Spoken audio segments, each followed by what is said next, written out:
Assalamualaikum. Sebelum nonton video ini, yuk klik tombol subscribe supaya kamu gak ketinggalan ilmu-ilmu baru yang pastinya Bu Sinta bagikan cuma buat kamu. Halo anak-anak. Assalamualaikum warahmatullahi wabarakatuh. Ketemu lagi ya sama Ibu Sinta. Yeay. Bagaimana kabarnya, Nak? Ayo, bagaimana kabarnya kalian? Mudah-mudahan anak-anak Ibu Sinta selalu dilindungi oleh Allah. Amin. Nah, Bu Sinta hari ini mau belajar SKI. Yeay, kita belajar SKI hari ini ya, Nak. Nah, hari ini itu Bu Sinta mau ngajarin kalian SKI. Tapi sebelumnya kita berdoa dulu. Yuk, angkat tangannya bareng-bareng. Kita berdoa. Bismillahirrahmanirrahim. Robbi zidni ilman warzuqni fahman. Amin. Mudah-mudahan belajar hari ini dengan Ibu Sinta dapat bermanfaat untuk kalian. Oke, kita lanjut.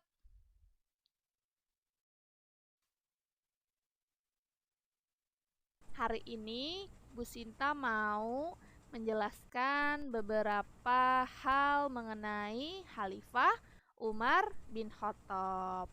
Setelah sebelumnya kita sudah belajar Khalifah Abu Bakar. Oke, yuk kita mulai.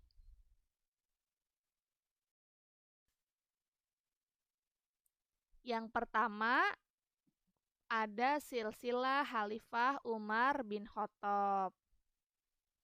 Umar bin Khattab adalah putra Khattab bin Nufail bin Abdil Uzza al-Quraisy dari suku Bani Adi. Bani Adi yaitu suku yang dipandang mulia dan berkedudukan tinggi dalam suku Quraisy. Ibunya Umar bin Khattab bernama Hantamah binti Hashim ibnu Abdil Mughirah bin Abdillah. Kepribadian Khalifah Umar bin Khattab. Bagaimana ya, Nak, kepribadian Umar bin Khattab? Nah, panggilan Umar adalah Abu Hafsah, yang artinya orang yang tegas dalam pendirian. Umar bin Khattab juga mendapat julukan Al-Faruq, artinya orang yang mampu membedakan antara kebenaran dan kebatilan. Nah, Umar bin Khattab ini juga mempunyai sikap yang sangat tegas tetapi berbudi luhur. Sangat kuat dalam menjaga harga dirinya dan terkenal sebagai seseorang pemuda pemberani yang gagah perkasa, sehingga Umar bin Khattab ini sangat disegani dan dihormati.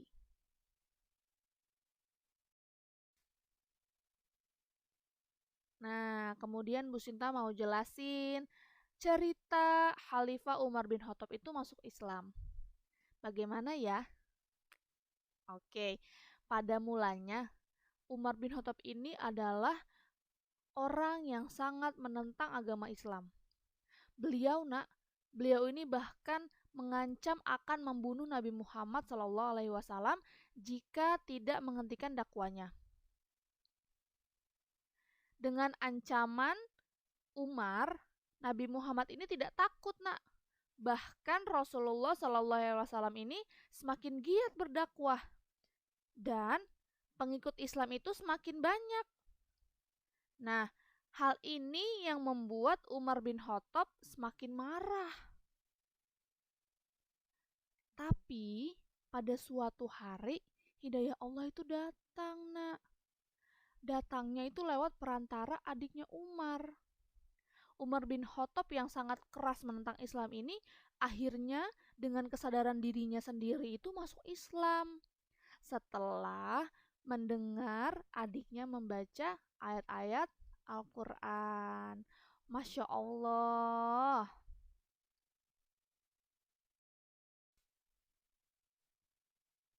Nah, masuknya Umar bin Khattab telah membawa perubahan bagi masyarakat muslim. Perubahan yang sangat besar ya, Nak. Kenapa? Karena umat Islam menjadi berani melaksanakan sholat secara terang-terangan. Nah, sesudah masuk Islam, Umar bin Khattab menjadi sahabat Rasulullah Shallallahu Alaihi Wasallam yang sangat setia dan menjadi penolong yang sangat berjasa. Rasulullah Shallallahu Alaihi Wasallam telah menjadikan Umar bin Khattab sebagai sahabat yang senang diajak bermusyawarah.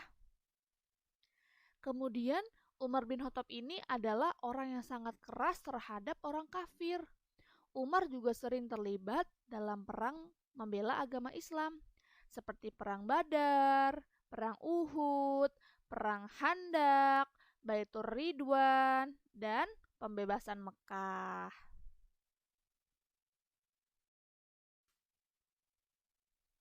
Umar bin Khattab diangkat menjadi khalifah. Nah, ketika Umar bin Khattab ini diangkat menjadi khalifah, itu bermula ketika Abu Bakar itu sakit dan merasa usianya tidak akan lama lagi.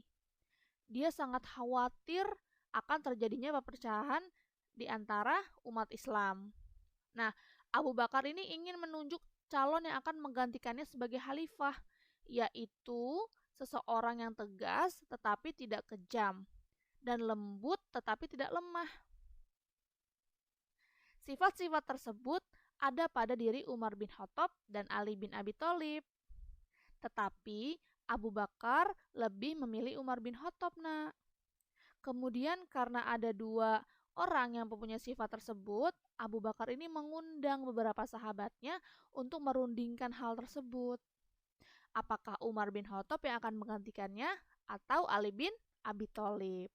Nah, singkat cerita, terjadilah perundingan antara Abu Bakar dan sahabat-sahabat. Setelah perundingan itu selesai, didapatlah kesimpulan bahwa Umar bin Khattab adalah orang yang paling tepat untuk menjadi khalifah menggantikan Abu Bakar.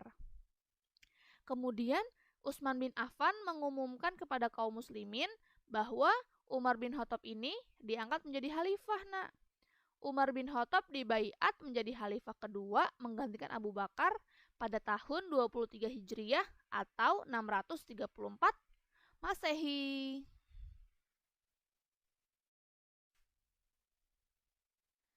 Nah, ketika Umar bin Khattab itu sudah menjadi khalifah, ada langkah-langkah perjuangan Umar bin Khattab, Nak. Yang pertama, Umar bin Khattab itu meluaskan wilayahnya ke Persia. Nah, ketika di Persia nih, Nak, itu berawal dari Khalifah Umar bin Khattab ini mengirim pasukan yang dipimpin oleh Ubaidah dan Panglima Sa'ad bin Abi Waqqas pada tahun 15 Hijriah. Pasukan Islam bertemu dengan pasukan Persia, Nak. Nah, di situ terjadi perperangan yang sangat sengit. Sehingga dalam peperangan itu umat Islam harus kehilangan panglima terbaiknya, yaitu Abu Ubaidah. Abu Ubaidah itu gugur sebagai syuhada. Nah, walaupun Abu Ubaidah ini gugur, tetapi pasukan muslim itu menang. Kemenangan pasukan muslim ini menjadi awal berkembangnya Islam di Persia. Nah, jatuhlah Persia ke dalam kekuasaan kaum muslimin pada tahun 18 Hijriah. Khalifah Umar bin Khattab kemudian mengangkat Panglima Sa'ad bin Abi Waqqas menjadi gubernur di Persia dengan pusat pemerintahan di Kufah.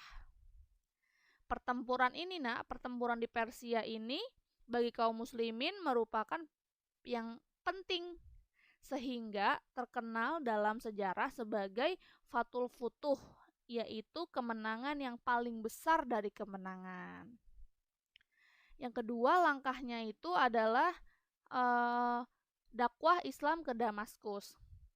Nah, kalau waktu dakwah Islam ke Damaskus ini di bawah pimpinan Panglima Khalid bin Walid. Nah, ketika pasukan Islam itu bergerak ke Damaskus, nah pada saat itu prajurit Damaskus ini dalam keadaan yang mabuk-mabukan, sehingga Panglima Khalid bin Walid beserta pasukannya itu dengan mudah mengalahkan pasukan Damaskus.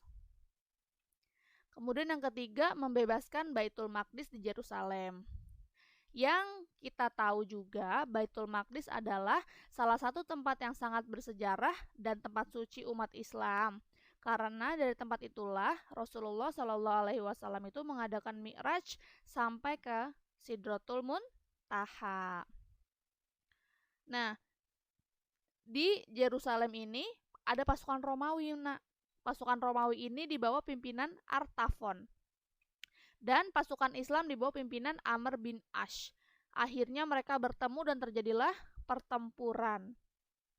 Tetapi pasukan Romawi ini tidak mampu menghadapi pasukan Islam karena Yerusalem itu dikepung oleh tentara Islam itu selama 4 bulan. Akhirnya Islam menang. Penyerahan kota Yerusalem itu disambut dengan gembira oleh rakyat dan para pemimpin agama. Karena tuh mereka meyakini bahwa Islam dapat membawa kedamaian. Umar bin Khattab kemudian menetapkan kota Yerusalem sebagai ibu kota Palestina dan Amr bin As sebagai gubernur yang menguasai wilayah Palestina. Seperti itu. Nah, yang keempat ada perluasan dakwah Islam ke Mesir. Jadi Islam ini juga diluaskan ke Mesir oleh Umar bin Khattab. Kemudian membebaskan Iskandaria. Itu adalah beberapa langkah perjuangan Khalifah Umar bin Khattab ya, Nak.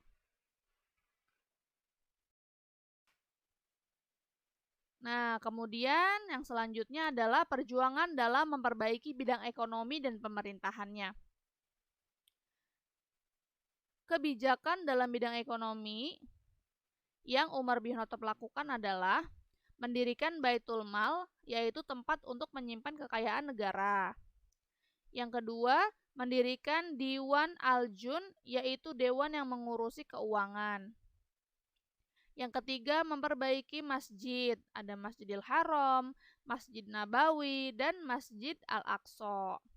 Yang keempat, membentuk jawatan pos bertugas menyampaikan berita dari pusat pemerintahan di Madinah ke daerah dan juga sebaliknya. Sedangkan kebijakan dalam bidang pemerintahan, Umar bin Khattab itu melakukan yang pertama adalah mengangkat gubernur untuk mengepalai pemerintahan di daerah dengan dibantu oleh badan dan lembaga seperti yang di pusat. Yang kedua, pembentukan Dewan Hakim yang berfungsi memutuskan perkara baik di pusat atau di daerah. Yang ketiga, pembentukan lembaga-lembaga negara. Yang keempat, membagi wilayah kekuasaan Islam menjadi 8 provinsi. Dan yang kelima, menetapkan kalender Islam yang sampai saat ini masih kita rasakan manfaatnya.